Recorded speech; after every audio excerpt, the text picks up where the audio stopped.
perhaps a bit before that.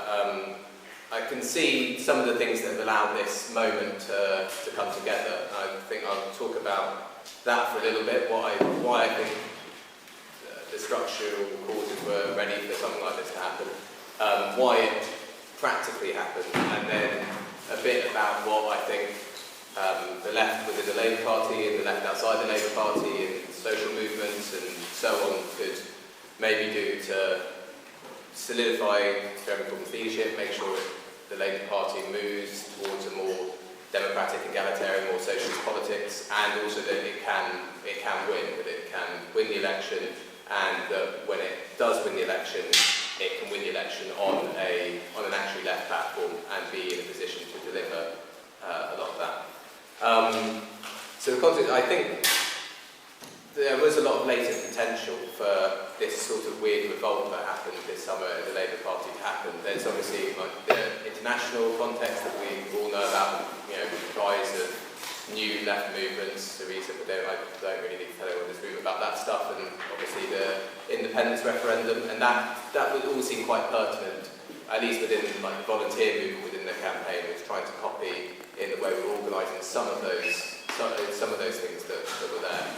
I think a lot of the national work, especially around anti-austerity, had been done by all sorts of different campaigning groups, by Occupy, by lots and lots of people, which prepared that ground for people to just not accept the austerity-like position that was coming from the three mainstream candidates who should have won.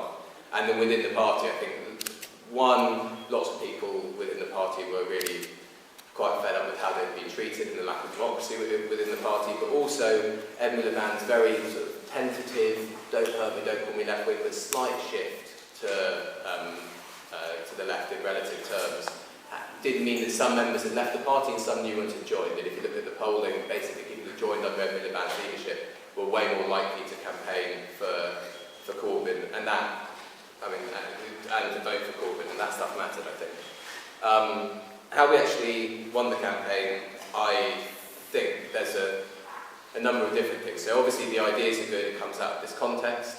I think the candidate himself is important, and for people who are quite collectively minded, that can be, I find that slightly difficult, but there was a left candidate on the ballot in 2010, and she didn't get anything like the support. There are some quite bad reasons for that as well, I think, but there's something about Corbyn's sort of charisma that managed to feed into the overall narrative which was coming out, which was, I think, much more. It was organised along a left-right thing. It's the left of the party, it's all the left groups, it was the left unions, it was all of that. But the narrative that was put out, I think, was much more up-down. It could be framed around the people versus this sort of weird establishment, which can either be the people who are implementing austerity, or it could be the banks that it supports, or it could be the centre-right candidates who are running for Labour leadership. And that all sort of coalesced together, and I think that spirit of revolt. So every time Tony Blair spoke, he got a spike in donations, a spike in everything. And every time, when Harriet Harman said that people should go out and look for dodgy people who've signed up to be registered supporters and all of that, again, we get away. So every time there was an attack from the establishment, it strengthened our support, and there were obviously similarities between that and some of the independence campaign, the Occupy campaign in Greece, and that sort of general spirit. So I think when we're looking about moving forward, we've got to take, I think, the key message and also the key organisational thing, the key reason I think why we won, which was this up-down, just focus on democracy, rather than just the kind of key points of the left, not just being positioned on a left-right axis, but being able to be a much more general anti-establishment candidate, and one that does represent, it's a cliche to say new kind of politics, but a democratic type of politics, not just democratic within the Labour Party. I think it's really important that Corbyn said throughout the campaign, and McDonnell has said since he got in a shadow, it's kind of met John McDonnell shadow chancellor. That is just, that is amazing. How the Labour Party acts now, it's got to be a much more mass looking outside the party, much more democratic. It's got to be assisting opening up democratic spaces, and I'm going to try to talk about that in a second. How long have I had for that? I think you've had about 7 minutes. Okay, cool. So what do we do now? And obviously, I'm assuming everyone here isn't a member of the Labour Party, but it's all sort of on the left, sort of vaguely friendly towards the objective. So the first thing we need to do is make sure that he stays as the leader, and elections are won internally within the Labour Party, that we get some good things through conference. Perhaps not the conference next week, we'll see, because it's all organised beforehand, but the conference afterwards. And when selections come up, that we get good MPs in. So the last election, we got about 10 actually left-wing MPs in who all played important parts in the Corbyn campaign, or most of whom played important parts in the Corbyn campaign. And we do need to mobilise to do that. And that's part of the reason why, if people can join the Labour Party, we do need that support to hold up his leadership.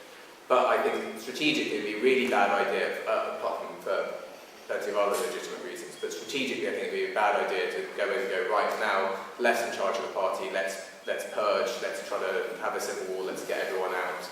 Now, even though we know that the establishment runs right through the middle of the Labour Party, there's lots of people who are within the Labour Party who hold fairly antithetical political views to a kind of democratic, egalitarian, basically socialist politics. But I think if we get caught within that, we lose the ability to open up the democratic space outside and expand outwards, because, frankly, the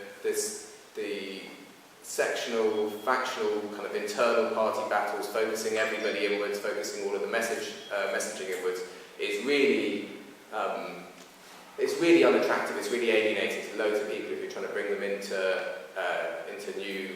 new politics, trying to rebuild the democratic space that's been aggressively destroyed, attacked for the last 30, 40 years. Not that it was in the best health before, but it's been really under attack. And I think the longer that he is the leader for, the more the party will move in his basic direction. New members join the party, and that pushes it. In that way. And elections come up to be won. It's a natural cycle. It's normal for there to be competition, obviously, in elections. You'd hope. And so I think we can win that. But the most important thing I think that could come out of the Corbyn campaign, and that's one of the things that I'm trying to work on at the moment, is how we turn the campaign into a social movement that lives on. It's not subsumed within the Labour Party, that it has life beyond the Corbyn leadership, and it can bring a whole new load of people into our type of politics. And the other aspect of it, I think, going back to this key message, I think, about democracy versus straight sort of left-right divisions, even though obviously we are from the left, is that it can bring in a whole new load of people and demonstrate to people why collective responses to problems are what is the solutions, what we should be doing, and that will build support, I think, for a much more collective manifesto and winning on that basis in 2020. So we're thinking about ways in which we can set up all sorts of organisations which will do actual things in people's lives rather than just campaigning organisations. Not to say that there's anything wrong with campaigning organisations, they're fantastic, and I'll speak about that in a second. But for example, the private sector tenants union, it's a completely rogue part of the market. There's very little defence and collective organisation for most private sector tenants in the country, so a way in which they can be organised into a union that can be in part facilitated by the Labour Party, but would have its own structures, its own organisation and its own independence, although it would be linked in some way. And that would, I think, strengthen popular power within now, and taking advantage of this kind of great uplifting moment, and the fact that there's going to be this positive 5 minutes. This positive organisation, we're going to have a very supportive leadership. For the first time, you've got a leadership that actually wants to promote social movements and wants to promote things outside the party rather than just co-opt its kind of like organic strength and power. And I think that's got to be what we do. But that doesn't mean I don't think that everybody therefore should suddenly join the Labour Party, join up. So I think it's great if you do, that's fantastic. But we've always had like multiple different political strategies ongoing at the same time. And this one, as in being on the left in the Labour Party, is working right now. But I don't think that means that should be the only one that is ever pursued. And there are going to be people on the left who don't feel like they can join the Labour Party. There are going to be loads of people who are not political in the same way, who also won't feel like they want to join the Labour Party because they don't want to go to a CLP meeting, they don't want to sit in a hall. There are loads of totally legitimate reasons that people who care about things won't join the Labour Party. So I think we've also got to think about where space can be created within discourse to change common sense so that the Corbyn-led Labour Party can pursue a kind of left agenda, and it can be convincing, and it can be popular, and it can win. And so I think that's where, like for example, this campaign here, I think that's incredibly important. That sort of thing, that lots of energy is put into those types of endeavours to push the political discourse, to push the spectrum in a more democratic, more, just a much more decent direction.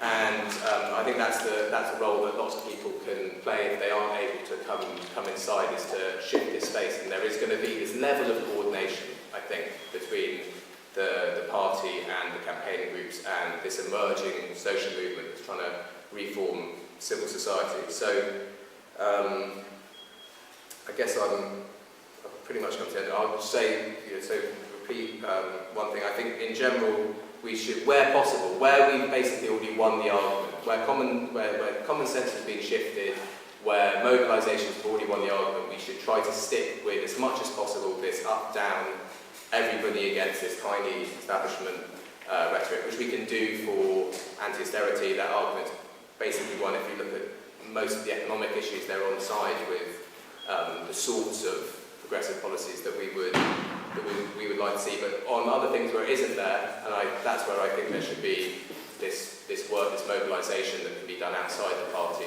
that can try to push the political agenda in particular ways. And obviously at the same time, it makes the leadership look more reasonable when they come up and they do that, but not quite as much, or that, but as much as they can get away with. And I guess the one thing that I've realised this summer, which has been incredibly weird, and taking time out of my life, and I don't know, John McDonnell's the Shadow Chancellor, David Cameron, it's so weird. But we're clearly at this, we're at something of an inflection point. Like, our actions are having much larger effects than they appear to have had before. There's a moment now where I think we can do a lot, where we can achieve a lot, and where we can build institutions and understandings that last much beyond this current period of time. So whether it's within the Labour Party, outside the Labour Party, hope that everybody can come together as much as they can, coordinate with each other as much as they can, and work to build what is happening, and to help shape what is happening, and essentially to I hope get involved with what I think we're going to see over the next year or so, which is a political party trying to organise something that it doesn't control. A political party trying to organise genuine engagement with citizens, trying to actually set up citizen organisations, trying to encourage democracy in workplaces, trying to encourage participatory budget making, local council, trying to encourage all of these things and for people to go and get involved in them and to help them grow. And I think that's where we are now. A bit like James, you sort of pinch yourself to make sure it's real. I mean, I was out with some people who are in this room the night Corbyn won. And it is my great regret that I didn't say to Johnny Jones, something is happening and we don't know what it is, do we, Mr. Jones? Because it really was extraordinary. And a couple of nights later, the impact, I went to, there was a celebratory benefit at the Forum in Kentish Town.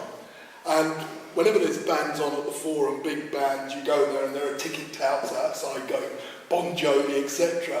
And I went down and there were ticket touts going, Corbyn tickets, buy or sell Corbyn tickets. And you think to yourself, if I could have made something up that I would never, ever see, that would be surely it. And there's no doubt that it's an extraordinary phenomenon, and it's been greeted just as you would expect it by the hysteria of the press. The hysteria of the right-wing press has been something else, you know.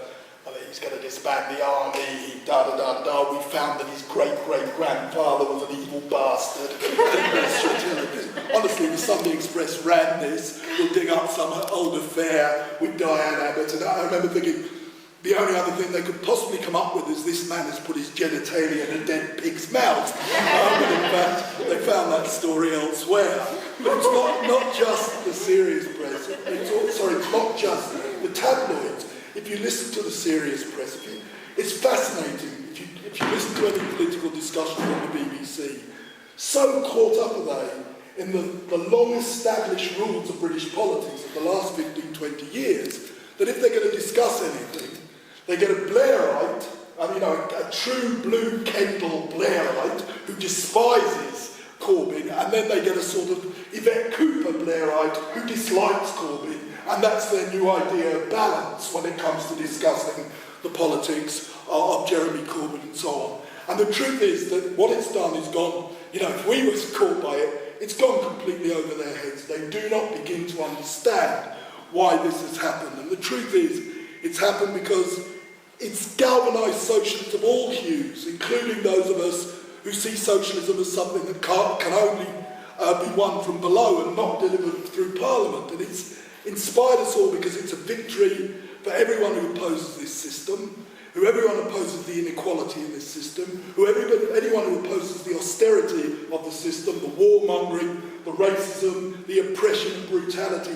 If you like, the movement caught all of those things. It's a victory for everybody who believes there can be, must be, should be an alternative to what we've all had to put up with for so long, and for everyone who has the vision of a better world and doesn't believe that politics should be the plaything of a self-selected elite who have decided that they do politics, and this is what politics sounds like. It sounds like a very narrow debate between Blairite and Cameronite, and it looks like mainly men in suits, and that's what politics should be.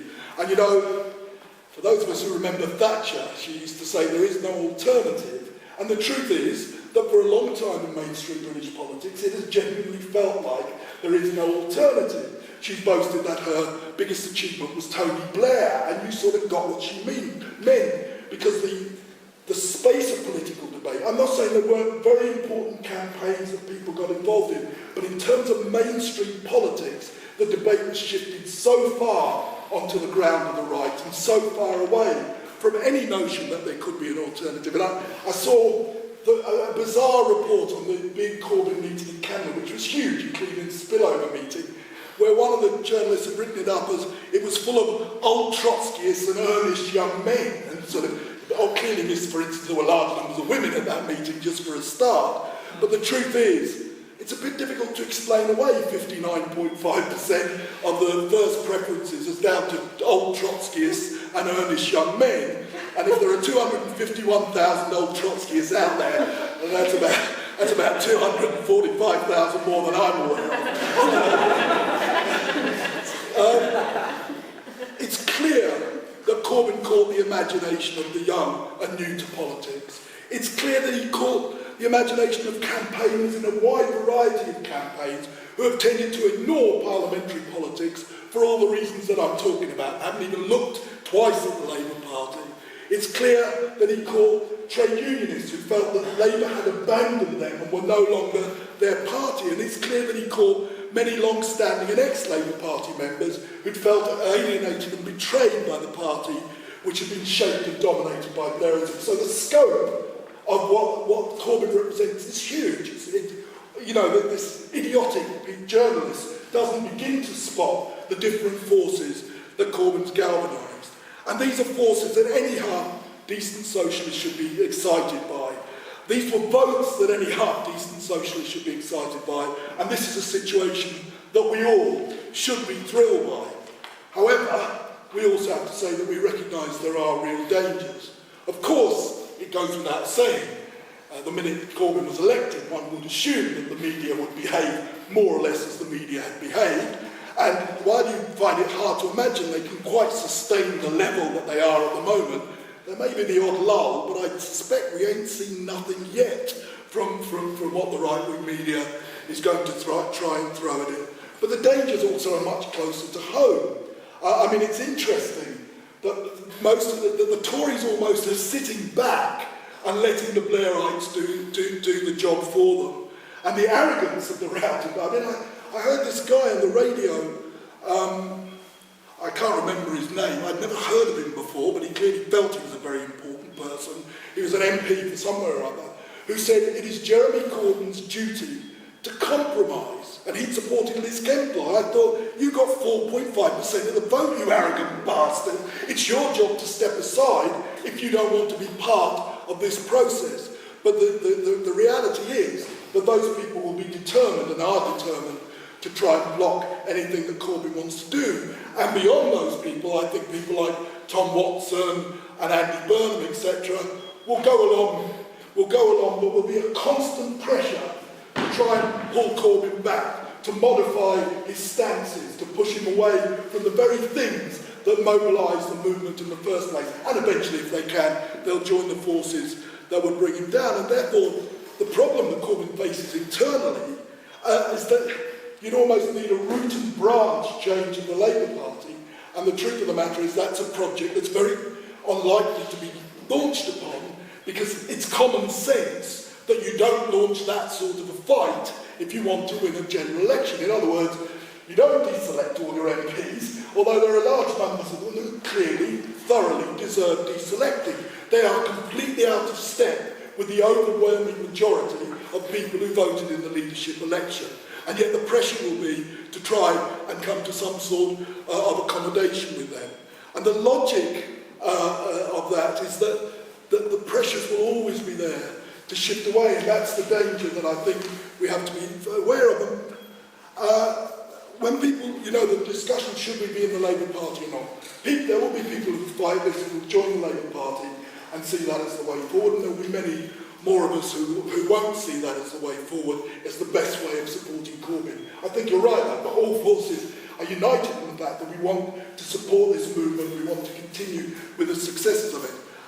And to be honest, I think the argument would be much more powerful to join the Labour Party if there was vibrant, outward-looking party wards and constituencies where members had real control. But the dangers that Corbyn faces are primarily from the parliamentary party and the party machine, which are the two bits of the process that if you join the Labour Party, you have little or no control over whatsoever. And the danger is that you can be drawn into looking inwards to try and solve a fight that you can't win internally, when the key is building the movement outside that gives Corbyn the force and strength to say, I represent something real, I represent something that matters, and this change is something that we want. And therefore, if the struggle within the party, by and large, is outside our terrain, you have to look to the struggles outside. And here, I think, building on all of those different elements that came in around Corbyn is fantastically important. Looking to a movement to the streets, the anti-Tory demonstrations in Manchester, I think are really going to be very, very important. And I think that if you had a militant protest supported by Jeremy that was big enough to block roads, disrupt delegations, shut down a conference, would be a huge boost to the movement. Again, the movement in the workplaces. Jeremy, he made a very good speech at the TUC saying why unions are a very good thing. Let's build on that and say that's why everybody should join them. That's why I'll lead a campaign that suggests that people should join them. That's why I'll be part of a process that urges people to be active, to take up union positions, and to begin the fight back in their workplaces. And a movement for real change. I mean, first speaker mentioned, Greece and Spain and the Arab Spring and so on. These were fantastically inspiring events that had set their horizons very high. And it's it's from those sorts of horizons that I think this movement has potentially been inspired by. I mean, I think you're right. Jeremy Corbyn's anti-charisma is great because people just don't want more of the same. But I think much more, people have sort of looked and thought, all of the things I mentioned, and what happened in Scotland and so on and so forth, these things are exciting. There are people out there who want to change the world. We would like to be part of that process. And one element of that has been the response, and a very important one, has been the response to Corbyn. And so in reality, the greater the union resistance, the greater the student unrest, the greater the pro-migrant activities, the anti-war demonstrations, the anti-austerity struggles against climate change, the greater they are, the more likely it is that Jeremy Corbyn can see off his enemies. And I think building those sorts of movements and drawing together the lessons of those sorts of movements is the thing that really gives the potential to do that. Having said that, at the benefit that I went to, it's interesting, a number of people talked about, we've got our Labour Party back. And I understand what they're saying, because what Blair, etc., did to the Labour Party, Brown and all the rest of those charlatans was despicable. But I also remember the Labour Party under Kinnock, and I also remember the Labour Party under Putnam. I'm sad to say, I'm old enough to remember the Callaghan-Wilson government, which all of you are lucky not to remember. This movement, taken from me, deserves much, much more than anything that those governments or those Labour-led movements delivered. This crisis needs a response so much greater than anything that those politicians of the past ever offered. We live in a rotten world, and it's a world that can't just be tinkered with. The problems that face Jeremy in opposition, problems that, a hostile parliamentary party, a hostile press, the pressures of electoralism, as I said. But when it comes to it, if Jeremy were to win the election, then all of those problems become magnified and all sorts of new problems come to the fore. The pressures that grow, the plight of Syriza in Greece should tell us, the second best moment I've had this year was when the Greek referendum was no, and it was so wonderful that vote had come in. I was so happy for about a day and a half.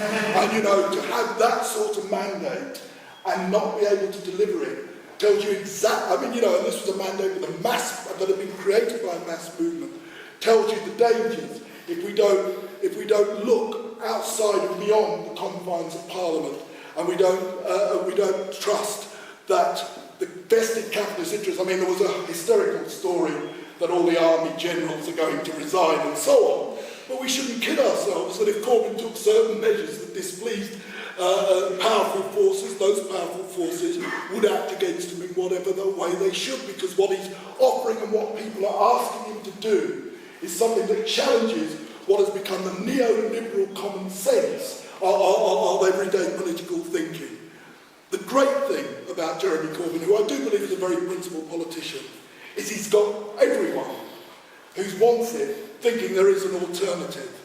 And I think the task for socialists is to say, how do we turn those thoughts of an alternative into the reality of an alternative? How do we build a struggle for an alternative? And in that I'm firmly convinced, as I say, that the impetus of the movements that were built around Corbyn and that inspired the movement towards Corbyn are crucial for whether those thoughts will be delivered in the future.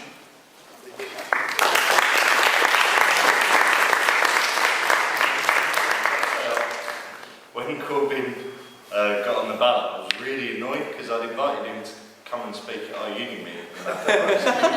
He's going to be wasting his time, he's not going to come to the meeting. I was fuming. But I thought, at least it will be an exercise in seeing what the sort of infrastructure and weight of the Labour left, sort of as it's existed, is now. But I still don't have the foggiest clue, because it clearly went miles and miles beyond the Labour left. Most of my friends, a lot of my colleagues who've never been members of anything joined and voted. I voted through as an affiliated member through my union, and my branch secretary, my union, was a member of the LRC and would always sort of sheepishly give me copies of Labour briefing, and like, it just didn't, you know, my understanding of the Labour left just wasn't, like, what was it then, what is it now, what are the prospects for things like the Labour Young Socialist that's just been set up. I imagine Knowles are going absolutely mental about it, and I'm sure the compliance unit will be earning their money over the next year or so as well. A quick sort of, I mean, both of the speakers want a social movement. I think we all want a social movement. I think Jeremy Corbyn needs a social movement if he's ever going to make it to power. The question is, what kind of forms can this take? And the last time I saw Jeremy before this all kicked off was in a committee room in the Commons, where he helped pull together a meeting around setting up a care and support workers network nationally, and there was myself and about 10 or 12 other depressed looking care and support workers who were too busy to sort it out, and Jeremy was probably at that moment thinking about running. On the other hand, like now, there is potentially around policy issues, specifically on mental health, which Jeremy is clearly very keenly aware of, the possibility for bringing together all of the different groups of workers, service users groups, campaigning groups, academics, who are already engaged in the mental health catastrophe that this government is causing, and bring them into developing like a radical programme around mental health that could bring millions and millions of people who work or are working or are affected by mental health into building a programme on this that could potentially win power, and therefore bring them into campaigning for a Labour Party that could stand up and say, yeah, we will implement this. The question is, I wonder if the Labour Party, you know, the edifice, the parliamentary party, all that, would be able to cope with a social movement. Like, I imagine it would be their worst nightmare as much as anything. And I wonder if that is where sparks are going to start flying. So I was very surprised that Corbyn managed to get on the ballot in the first place. And when he did, I was trying to write an article. And imagine what will happen like if he gets elected, and then decided to sort of joke about it because I thought it was far too ridiculous position. And then it happens. And I think it is genuinely something that is an exciting moment. And I think one of the things I wanted to sort of talk about was, I thought it was interesting the layers of people signing up as supporters, not just those perhaps on sort of people on the left that there was something I was surprised at, but actually people, like friends of mine that are sort of, you know, like relatively normal people, you know, or that aren't that, I suppose, that aren't particularly like, I haven't seen being particularly active in the last decade or so. There was something about Corbyn's candidacy that enthused them to at least pay their £3 and want to have a say in what the Labour Party was doing. And I suppose and some of them were, there's one friend who, as far as I can tell, the only thing he's a member of is the Real Air Society. He was ejected for this. This is deeply injurious organisation. But and there seems to be some unevenness about who got who got purged. So my parents both did, which is unsurprising because Simon Danjock is their MP. Whereas in other places it seems more like the particular parties were more happy to embrace people there. And I suppose my thoughts about that were that it seemed that people, not something they wanted to be like members of the Labour Party in the sense that they want to go to CLP meetings and things like that, but they see Labour as a pole of attraction to resist austerity, to resist as some kind of opposition to the Tories. Not because of Labour in and of itself, but because at least somebody there was sort of raising the flag. And so that's a bit, in some ways, like, and I think we've seen that perhaps happened in other forms in other places. I think in Scotland around the referendum campaign and the sort of subsequent growth of the SNP, that there was somebody there sort of saying we're against austerity and things like that, and elsewhere in different countries. I suppose it's a challenge. So, and then what it made me think about was, when Labour was sort of purging supporters, what does Labour understand by supporters of Labour Party, and what do the supporters in themselves think about it? Because it seemed to me a lot of people who were signing up as supporters were doing so because they supported particularly Corbyn's policies around anti-austerity and anti-imperialism and things like that. Whereas the Labour Party seems to want to close itself off, and it sort of sees itself as not as something that can embrace a movement. And I think what both speakers are saying around the potential of a movement coming from the Corbyn campaign is there. There are people who I think it was, for example, in the week after Corbyn got elected, to get an email from the Labour Party saying, like, sign this petition around the trade union bill. I think it was like 350,000 people sign it within a couple of days. I think shows the potential that the Labour Party actually doing these kind of things can have. But the questions are there are limits to this. It's not going to, and so I suppose the question for us is how do we sort of push it to its limits and sort of think and carry people beyond this to create a movement that is beyond winning the election in 2020. And I think it is that there is a mood there for it. I think the demo in Manchester will be a good test to see how the Labour Party can, in its sort of new form, can mobilise people to that. But how we respond to having a Labour Party that we're not demonstrating against, we're demonstrating with, and that's an interesting question. Just a final question, an actual question, is, I suppose, what is the test for Corbyn? Like, how will the parliamentary party respond if, as is predicted, the SNP still will win a majority in the Holyrood elections? And what happens if, like, with the London mayoral and local elections, if that is seen as like a failure, what then for the sort of Corbyn and things like that? Just first of all on the question of the local elections and so on, Bat made the point about local councillors. I live in Camden. Camden Council has been Labour now most of the time I've been there, and almost all the leading Labour councillors supported Kendall, which is amazing because if you listen to them or ever talk to them about making cuts, it was like this hand-wringing, it's not our fault, it's national government. And they get a chance to vote for a candidate who will carry on making cuts or one who will actually stop. And they vote for the one who will carry on making cuts and presumably continue wringing their hands and saying, it's not us, it's national government. That I think is a real indictment. In terms of what will happen, look, if Labour do badly in the local elections, I think the press will certainly go for Corbyn. The hardline Blairites will go for Corbyn. I doubt, given his size, that they could actually try and remove him at this point, but it'll be part of them chipping away. Scotland, I agree. I mean, for the Blairites to attack Corbyn for losing Scotland would be truly astonishingly ridiculous, even by their standards. So I don't think that's the case. I think that it's interesting to see. I mean, I disagree about the demonstration. I think, yes, I'm all for whoever us is organising whatever activities there should be, and I think there will be lots of opportunities and lots of possibilities and lots of things, and we should look at what forces want to organise these things and how do we work together, and so on and so forth. And we know that will upset. Michael Gove has made it very clear that that's the worst sort of politics there can possibly be. But the first big opportunity there'll be, since that surprisingly big demonstration immediately after the Tory government was elected, is in Manchester.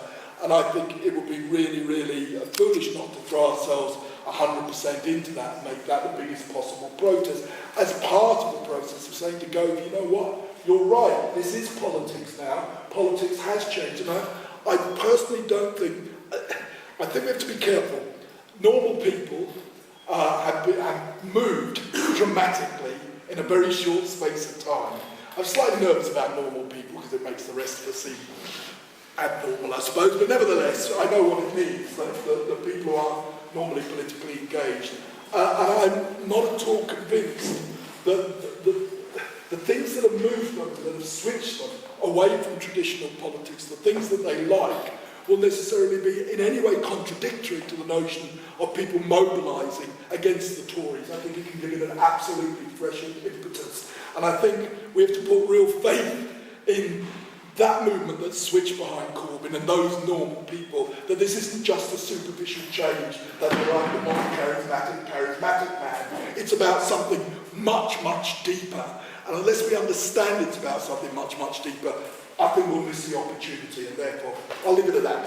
When we're coming back, I suppose. Yeah, exactly. We'll get the opportunity to say it more later. Okay, so I just want to start on I think it's really important, if we talk about the movements and so on, that we understand what we're talking about, why. Because it seems to me that part of what has inspired people to look to Corbyn and look to an alternative is there are people who have been active and inspired around a whole number of issues, who've been active and inspired over responding to the refugee crisis, who've been active and inspired by demonstrations against austerity, who've been active and inspired by a whole number of things. Now, the worst thing in those circumstances, it seems to me, is that you say, this group of people, and I'm not saying you're saying, this group of people are, if you like, a stage army for Corbyn. That's what they should be. Actually, a byproduct of successfully building movements is that they can provide fantastic ballast for Corbyn. But in the process, they potentially can do something much more, which is begin to generalise from the specific campaign into a more general critique of society, which is to begin to find, actually, the very opposite of what parliamentary politics teaches you, which is I've got power myself. I have the ability to be part of a movement for change. I have the ability to be part of a movement to transform society. I don't have to rely on others to do it. And I think here Johnny's right. In those circumstances, actually part of the dialogue and debate that has to take place with those people is very much that there is a left-right divide in society, that there's a class divide in society, and there's also a political divide about how you respond to the class interests in society. And I think it's really important that we say that, because up-down, doesn't explain all the vagaries that come in between the top and the bottom. If it was just up-down, then to be honest, down would have won an awful long time ago, because there's very few of up. But the truth is there's all sorts of layers within society that act as barriers and blocks to the potential for people to bring about real change. And I think some of the social movements in Greece and Spain and elsewhere have stumbled precisely on those blocks of not understanding the need to go beyond parliamentary politics, to go beyond trusting the trusted leaders, and to build faith in your own ability to organise and to create your own political organisations to respond to that, and so on. And I think it's very important, because if we say what we need is a movement, we need a social movement whose main job is to bolster Jeremy Corbyn, then what happens when that social movement does things that potentially are difficult for Jeremy Corbyn? And here, I think it's do you then ask the movement to step back? Do you disown separate yourself off from the movement? Do you disown it, etc., etc.? And I think these are real questions. You see, the thing that struck me, people have mentioned John MacDonald, the thing that struck me, apart from, if I'd been there, there's no way in 1,000 years I'd have apologised, and I've made much worse jokes about the Irish question than John MacDonald has down the years, let me tell you. No way I'd have apologised to that in those circumstances. But apart from the fact that it was a climb down, the other thing that really struck me was it looked like the very opposite of what the new Corbyn politics is meant to look like. When, for instance, he tried to explain why Corbyn didn't sing the national anthem, it looked like Ed Miliband trying to explain something with some ridiculous explanation that nobody believes, nobody buys, and doesn't make any sense. And you begin to look like, hello, hang on a minute, I voted for these guys because they tell it as it is, but you know what? First time he's under pressure, he comes up with some strange story about Jeremy, casting his mind back to his air raid warden parents and forgetting to sing. I mean, it just sounded nonsense, to be honest. And I think I'm much better to say, well, Jeremy's an atheist. He doesn't believe in God. Jeremy is a Republican. He doesn't believe in the Queen. What a ridiculous song to ask him to sing in those circumstances. And to be honest, the Sun might hate it, and the Daily Express might hate it, but everybody that likes the new politics, the honest politics, would say, yeah, I saw that, I get that, that's honest, and what we got was the opposite. And the real problem, the pressure is, I just want to say two final things. You see, the pressure, what worries me is, as I said, I think Jeremy is actually, I think he's a very principled politician. You know, whether he's once a union official or whatever else, he's been fantastically principled down the years. That's the truth of the matter. But the difficulty comes when somebody says, you know what, we could introduce anti-austerity politics if only you drop your stand on Trident, if only you drop your stand on separating migrants from refugees, if only we make, aren't these shifts worth it in real politics? Shouldn't we really do this? And the real danger is that you make the shifts, and even if you win, you then don't deliver what you can because you've lost so much of the movement in the process of actually carrying that forward. And the other thing, just on the Labour Party, and whether to join. Look, lots of people are going to join, and I think it would be absurd to stand outside a Labour Party ward and go, don't join these people, you know, that would be nuts. But nevertheless, from my own point of view, you look at things, you see, somebody talked about Bain.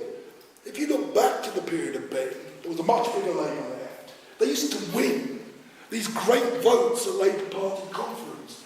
Labour Party had fantastic policies about all sorts of things, which the Labour government in office totally ignored. And the real difficulty is that, if you like, Parliament is not our tool, it's not our weapon, it's their tool and it's their weapon. Of course, you can carry out reforms within it and so on, but to bring about the real and substantial changes, or you used to be able to, much more difficult to bring about those reforms now, but to bring about the real and substantial changes in the world, it seems to me you have to say, actually, power rests outside of Parliament, and therefore, you know, from my perspective, it's still the case that you need to build organisation outside Parliament that says the way you change the world is by what you do yourself and the activity you do yourself and how you organise yourself at work, in your community, in your campaigns, etc., etc.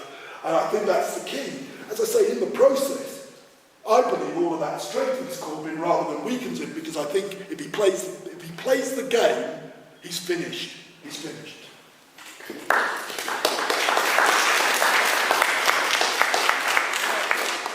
Just briefly before I bring Jones back in, I'm just going to say we've got a meeting that's happening tomorrow. We've got a book launch that's happening at Housemans.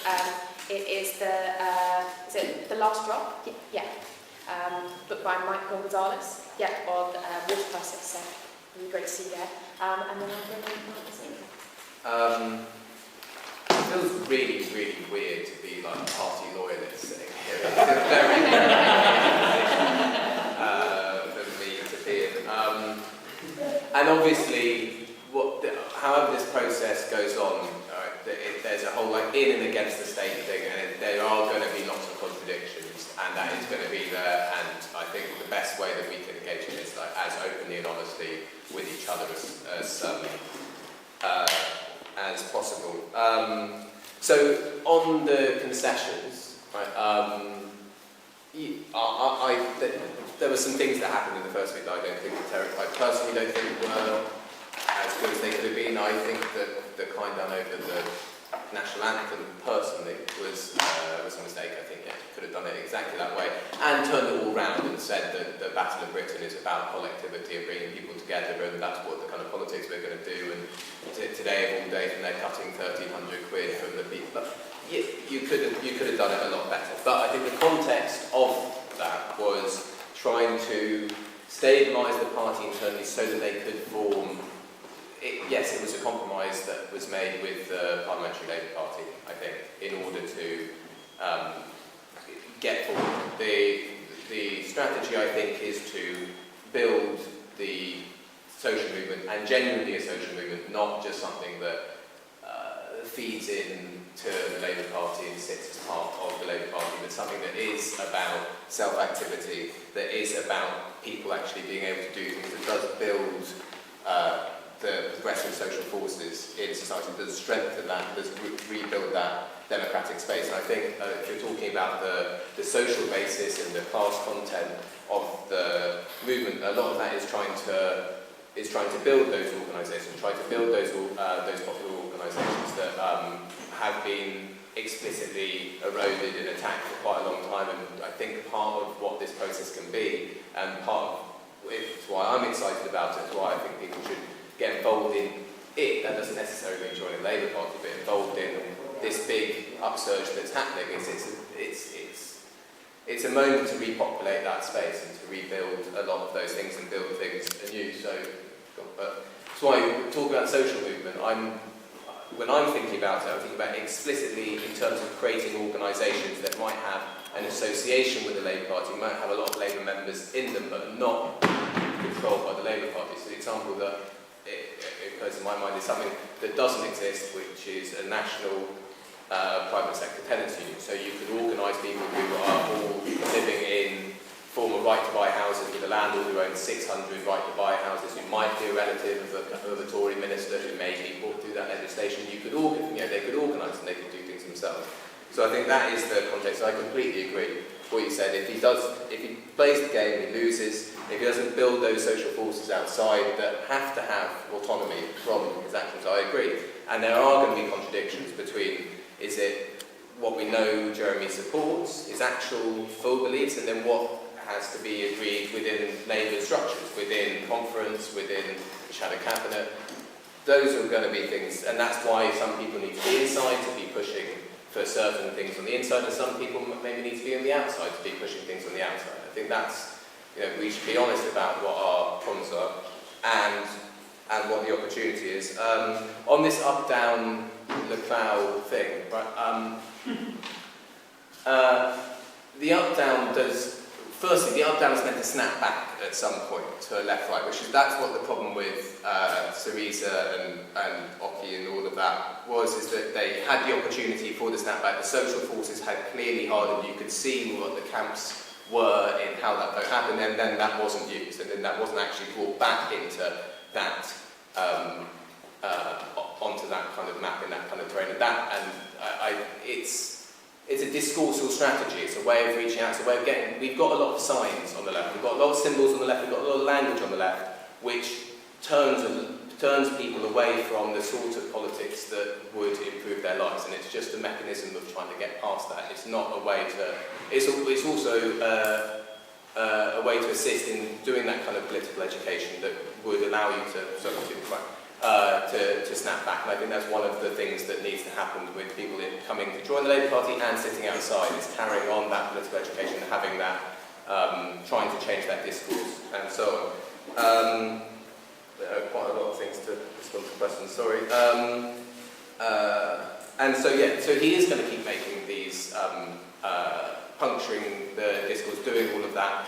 And yes, he doesn't control all the Labour Party, he doesn't control lots of machinery. There is the shadow cabinet, there is the PLP, there are all of these difficulties, so there will be concessions made for strategic reasons. Like, we're not going to push on this thing at this point right now in order to push on this thing, and those are the things that are going to happen. We don't have to make, you guys don't have to all make those concessions at all. You can keep on pushing on all of your things and should be pushing on all of your things to open the space. But I don't think every time there is a concession for a strategic purpose to do something else, it's not a sign that McDonald's become a soft left. That's not. I think that's deselections, internal struggle, confronting it, so on. I think that's what a lot of the social movement is also doing, and also expanding the membership, is it's organising around this problem. Yes, there will be selections because they will naturally come up. Yes, there will be boundary changes, so there will be selections which will naturally come up. Yes, councillors have much more of a reselection process than MPs have. So yes, there will be new councillors, and that can happen organically and not as some kind of command control. Right, let's get our people in, let's get them out, and so on. Because that is going to, I think, undermine the length of time that he can be the leader for. And the longer that he is the leader, the more the Labour Party changes, the more the Labour Party changes in the direction of more like democratic, egalitarian, more socialist politics, and the more time that some support can be provided from the top level to building these, this actual social movement, these actual organisations that do things in people's lives and start to change the balance of forces in our society. So that's a good point to end.